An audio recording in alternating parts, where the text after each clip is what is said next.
Hello, everyone, and welcome to today's webinar. We're going to be covering support for organizations and focusing on sponsored organizations. My name is David Huff. I'm a program director here at NYSCA. I oversee visual arts and theater. So I'm going to start off with who this presentation is for. So we're going to be covering information that's going to be helpful for organizations and groups who are interested in support for organizations through a fiscal sponsor. Those will include unincorporated groups, independent programs within social service organizations, and organizations within larger institutions such as colleges and universities. This is also going to be helpful for nonprofit organizations that are interested in sponsoring these groups.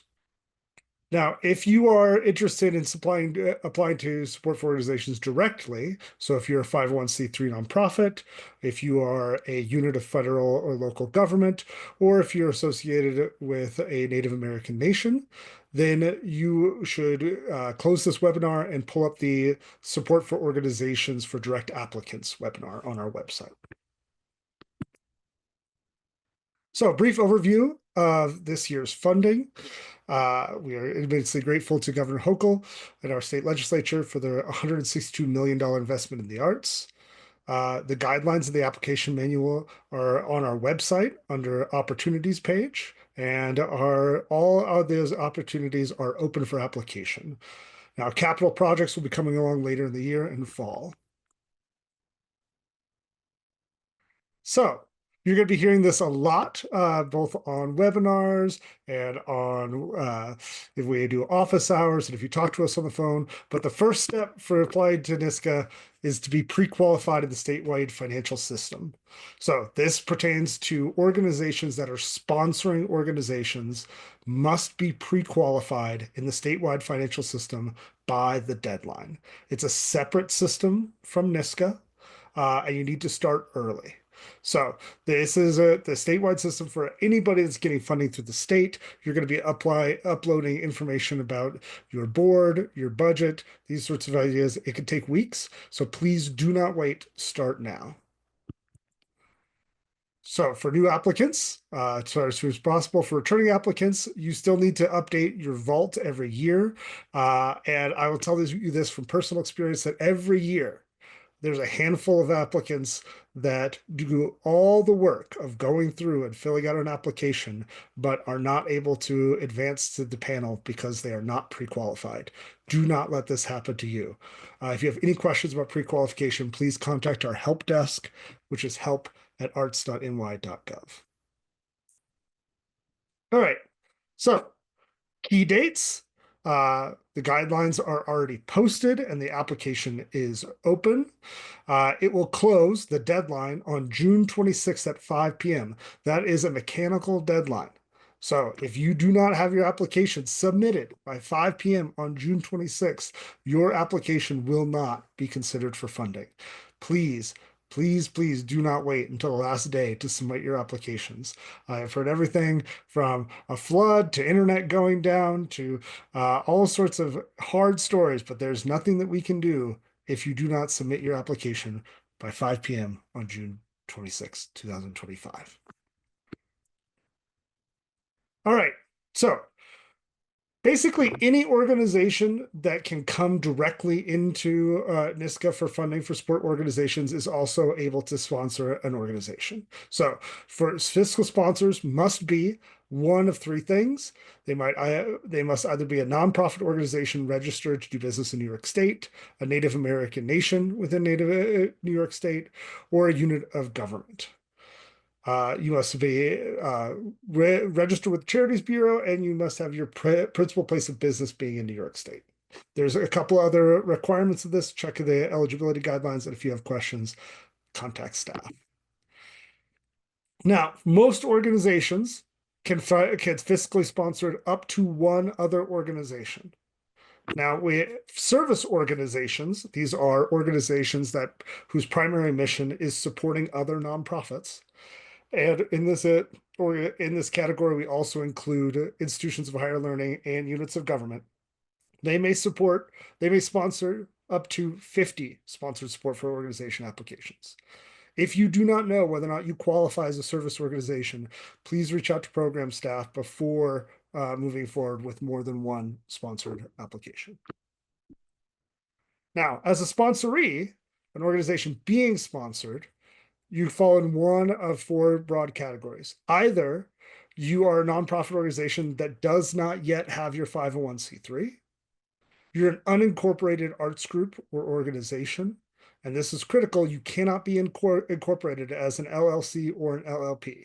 This is for an independent artist group that is unincorporated. You also could be a distinct program within a parent organization.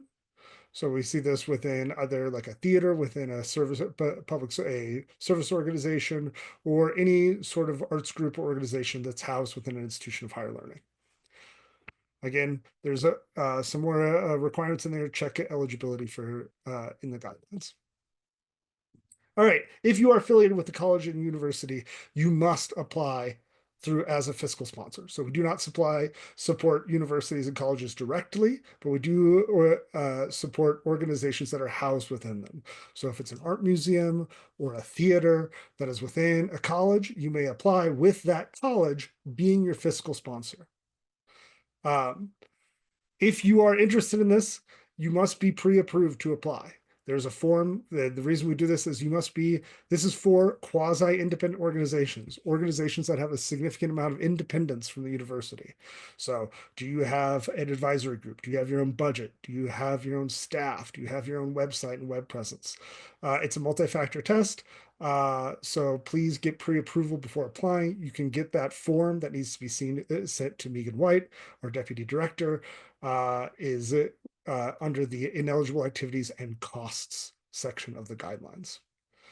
Similarly, all fiscal sponsor organizations may charge a 5% processing fee to their sponsorees, and that includes universities and colleges. They may charge a 5% overhead or administration rate, whatever they want to call it, but they cannot charge more than that for this grant.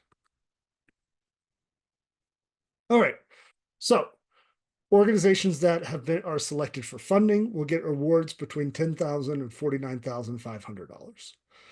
And an important part of this is that those grant amounts cannot be more than half of your organization's operating expenses, which we are counting by what you can show as your total operating expenses for last year, for the fiscal year ending in 2024.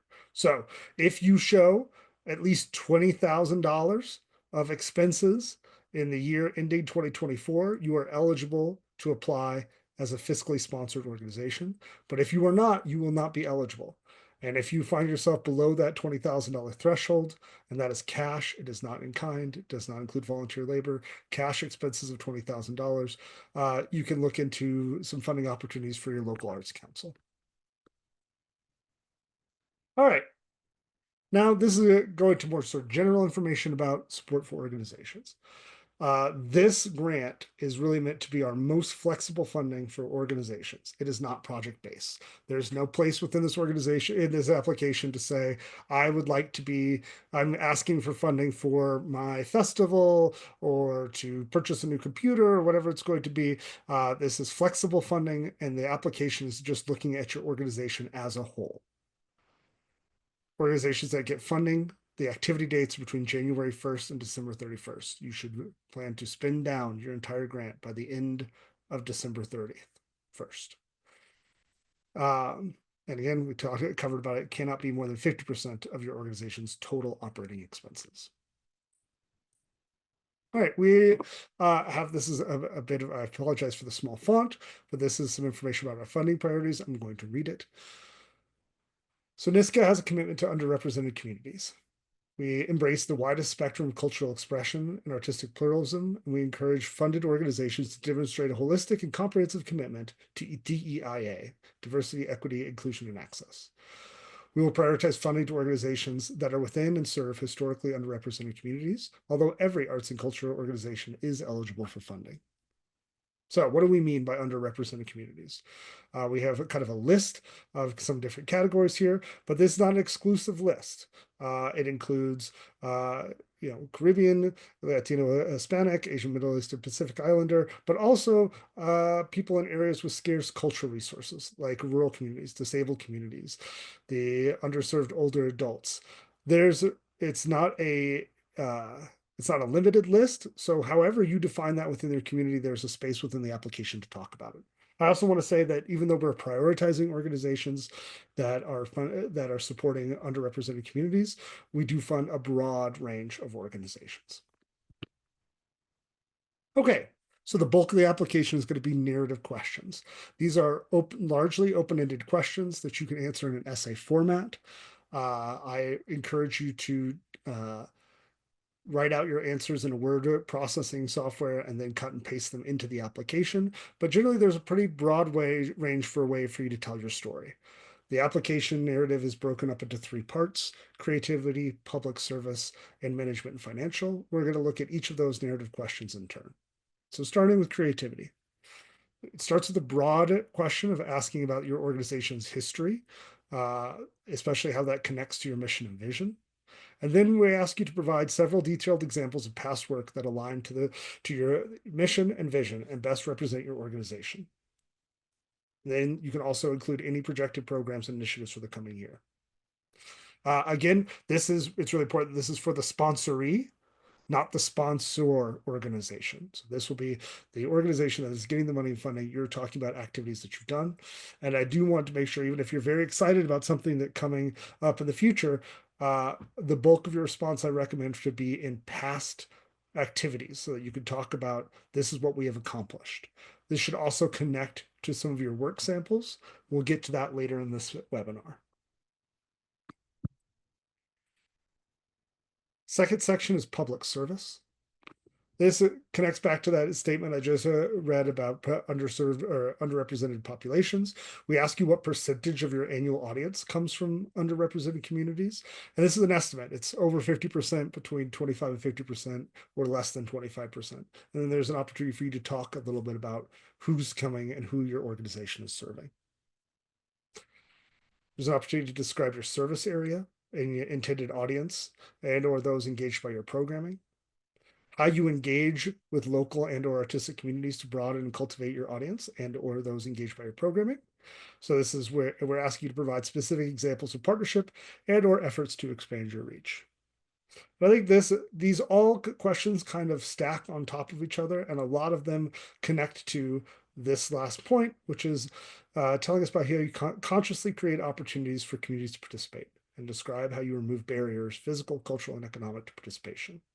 When I give a lot of feedback calls, when I talk about this section, I often talk to how every organization, there's somebody in your community that would really benefit from your programming, but doesn't think that this is the place for you. And oftentimes there might be barriers for them to participate. This could be the cost of your ticket. Could be the time of day that you're programming. This could be the language that your brochures are in. So this is an opportunity for you to describe who you're trying to serve, your knowledge of the barriers that might prevent you from serving them, and what you're doing to both reach out to those audiences and remove those barriers. And marketing plays an important part in this. So the last bullet is describe marketing and advertising to provide examples of successful efforts.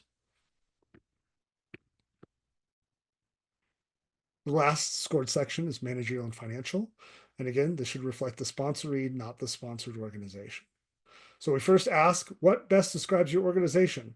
This can be somewhat of a of a trap, in that if you are a 501c3 with either arts and culture mission or one that has a track record of programming, you should not be in this webinar. You are a direct applicant. Same if you are a program of state and federally recognized, a program of state or federally recognized Native American nation, or a unit of federal government. All of those are direct applicants. It's the same application, but I really strongly encourage you to check out the webinar for direct applicants.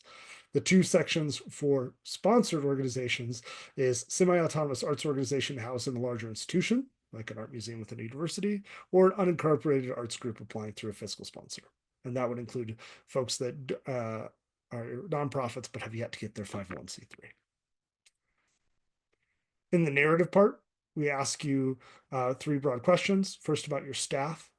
I want you to describe your staffing structure and highlight the skills or experiences up to 3 staff members. Challenges, explain any hurdles your organization has experienced in the past 3 years and what you've done to overcome them, and as well as talking about artist compensation. Now, I want to talk a little bit about staffing and board for sponsored organizations. Sponsorees many times do not have an advisory board or a board of directors, or they're volunteer run. I encourage you to speak in this application. The staffing section is when you talk about how your organization delivers programming. And in the board section, which we'll talk about in a moment, this is a chance for you to talk about oversight and administration. So even if these are the same people doing that work, you can talk about them differently. You can talk about what skills they bring. You can talk about the work that they do. Even if this is a small group, do not leave this section blank. You should talk about who is the ones that are actually running your programs, and who are the people that are providing oversight and budgeting.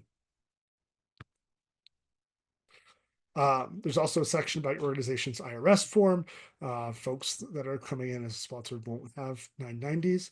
However, this is also an idea that if you have persistent negative net revenue or negative net assets in your financial documents, we may need to, you might be contacted by our finance department to make sure that you do not pose a risk to funding. If you have questions about that, you can reach out to your programming staff.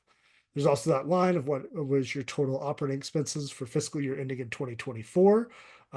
This should match up to your financial documents, which I'll talk about for a minute. And again, if that number is less than $20,000, you are not eligible to apply. All right, a couple of quick tips. I would say read through the whole application. And make sure that you kind of understand how these sections go together. Each section has a character limit. Make sure that you work within it.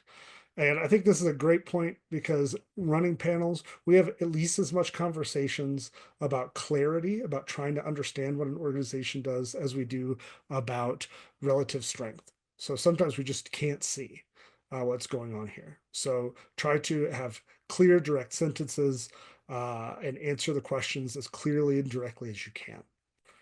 And last but not least, I think it's always great to hand your application to somebody outside of the organization to see if it makes sense. And we include the rubric for the same rubric that we give to panelists, we give you in the guidelines, so you can give that to a proofreader to see whether or not you've hit all of the items in the rubric. And we'll go over the rubric when we talk about scoring in a little bit. All right, so in addition to the narrative, we have support material. Support materials need to be submitted as a PDF. Each PDF has a maximum file size of 50 megabytes. And there's going to be 3 different PDFs that you're doing. The first is your creative work sample and board list. Then you'll have a letter of agreement PDF, and then you'll have a PDF of your final financial documents. Starting with your support material, this can include up to 3 videos, 10 images. I can't remember how many pages of text. Check the guidelines for the exact number. But generally, the important thing is that whether or not they're looking at videos, they're reading text, they're looking at images, the work samples should take no longer than 10 minutes to review.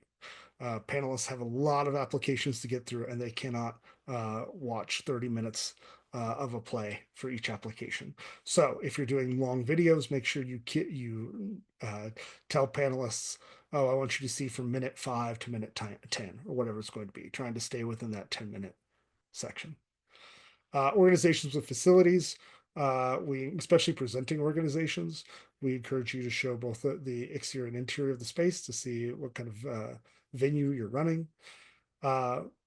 At least one of the work samples should connect to the example activities that you wrote about in your creativity section. Probably more than one would be my advice. I think ideally, if you're writing about programs, having some images that show and videos that show those programs are very helpful. And this is also critical. Um, the PDFs will have links to videos or other material. Those links should not be password protected. They should be very easy to open and to see. This includes if this is a Dropbox that requires you to have a Dropbox account, that's not going to work. This has to be something where anybody can click on a link and see your materials. And if you have questions about how what kind of hosting will work, you can contact program staff. Connected in that PDF, you'll also have a board list. So this is going to be the board list for the sponsoring organization, but and also for the sponsoree board or advisory board if possible. I also think that this is a good time to say, um, if you are a theater within a college or something, if you have an advisory board or any sort of community board, this is where to talk about it. Think broadly about this, because I think there's usually a group of people that do things like oversee policy, approve budgets, do these sorts of oversight things, and talking about how the board, how your organizations works with the board is very helpful. We want to have the board officers, length of term, and total years of service, as well as a brief, very brief description of each board member. And lastly, for transparency, we're looking to disclose any familiar or marriage relationships between your organization's senior executive staff and any board members.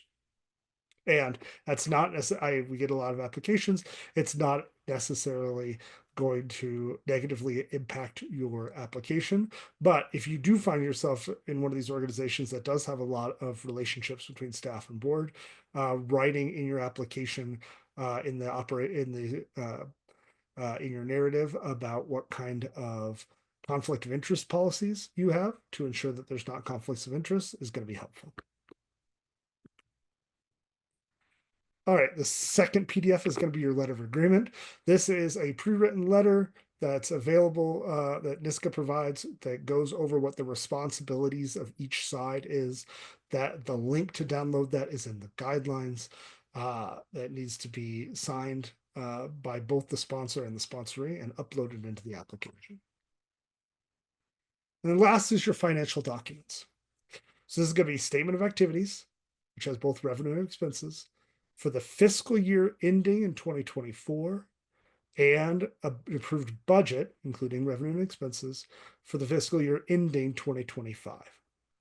So if you are running a June July 1st to June 31st fiscal year, you would have the actuals for July 1st, 2023 to June 31st, 2024. And then you would have your budget that goes from July 2024 to June 2025. If you're on calendar year, you do your calendar year actuals for 2024 and then your budget calendar year budget for 2025. You should use the same format in both years and really include a lot of notes in here, especially if you've got some strange in ways that money comes in and goes out of your budget. You can always put notes either at the end of the document or in line. Budget notes, especially for small organizations, are really helpful for understanding how your organization runs. If you are housed within a larger institution like a university and you have some shared expenses like rent, utilities, or management staffs, those should be prorated for the work that comes up. All right. Lastly, there's a use of funds table. It looks like this. We'll come back to that. Now, this is not a project budget. It doesn't have income in it. This is a way for you to tell NYSCA about how you would use funds if funded. There's broad percentages instead of dollars because you don't know how much you might get. And this is not shared with the panel. So it's not part of the scored criteria. This is really where you should put what is going to be most helpful for you to use state funding on in your organizations. One thing about this is that if you do allocate any of your potential award to salary, we do need to have some information about each staff person funded. That includes title, annual salary, hours per week, and months per year. Uh, and we do have a kind of a long list of things you cannot fund, including out of state travel and entertainment costs. And for a full list of those are in the guidelines. So here's an example of what it might look like. So this organization is saying that 20%, if they get funded for support for organizations, 20% would go to their artistic director. And they have some example, they have the information that's required for the artistic director. 20% would go towards artist fees. 20% goes to contractual work for their contracted bookkeeper. 10% goes for travel within New York State. And then 10% each for marketing, some theatrical sets, and cleaning fees. As you can see, the text, the notes are very bare bones. They're short. You're just giving some short details about what you would spend on each, and the percentages need to add up to 100%.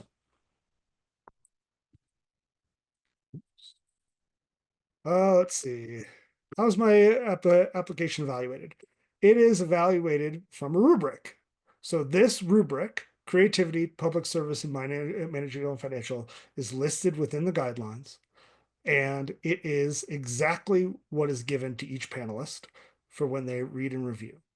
So when you are writing out your responses, I think it's very helpful to keep in mind that this is the rubric that is going to lead to the scores, right? So if you are writing about your creativity, about your programs, to talk about how these activities meet your mission, how are they distinctive, well designed, and relevant? How do they create? How do they represent a significant contribution to the field?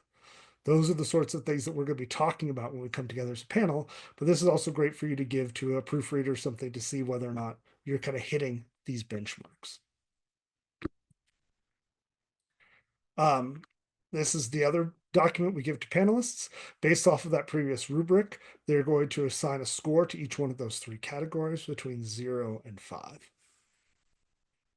And what's important here is that if an application has less than 2 in its average score for any one of the 3 scored criteria, creativity, public service management, finance, it is ineligible for funding, no matter how high the other 2 are. So an organization that has very high creativity, very high public service, and a 1 in management and financial would be ineligible. Uh, but critically, how are applications evaluated? They're evaluated by panelists that are your peers, and perhaps even someone like you. So every application is reviewed by a group of panelists. They're a diverse group from different disciplines from across the state that will look at your application. Uh, they we are currently seeking panelists. So if you or someone you know you think would be a good panelist, please nominate them or have them nominate themselves. We sometimes talk about it a little bit like jury duty in the arts. It can be a fair amount of work to work through all these applications, but generally, conversations I have with panelists are that they find it very gratifying, both to kind of see what's going on in the state, but also to kind of give back and support the field. So nominations are due by June 26th in order to be considered for panel service, but please get them in as early as you can. Connected to this, and I didn't mention it earlier, is when you are submitting an application, you're going to be asked which panel you would like to review your application. These panels are broad ranging, usually connected with disciplines. So it's visual arts, music, theater, museums, presenting. Any panel can review any application. So you can choose which panel you would like to review them. For a lot of folks, it's pretty simple. For other folks, they might have some choices to make. But I would say I usually tell people there's no wrong choice. Each panel can review the application, and if you aren't sure which panel to review, in the guidelines, there's a description of each panel. You could also reach out to staff. All right, speaking of reaching out to staff, who should I contact with questions? So if you have questions with the technical parts, using the Smart Simple platform, which is where you submit your grant application, SFS or prequal, contact help at arts.ny.gov. If you have questions about the narrative or the application itself, you should contact somebody within a program staff. So we have all the program staff listed with each of their disciplines. So if you're a visual arts organization, you would see my name and you would contact me. But if you are a music organization, you would contact one of my colleagues. Please, please, please do not wait till the very last moment for questions. Get them in as early as possible. We tend to be pretty responsive, being able to meet with people as they are preparing their applications. We cannot review draft applications, but we can typically provide some good feedback. All right. Last but not least, mark your calendar. Deadline, as I said, is June 26th at 5 p.m. We're going to have office hours where different staff people will have just open Zooms. You can come in, ask questions. I love them. I recommend them, especially for first-time applicants to come in and not only get their questions answered, but also hear questions from other applicants in the office hours. And once again, do not wait. If you are not pre-qualified or if you're not 100% sure that you're pre-qualified, please, please, please make that your top priority to make sure that your organization gets pre-qualified. All right. Thank you so much for spending time with me today. Again, I hope to see you all in either a open office hours or out in the field. Thank you so much.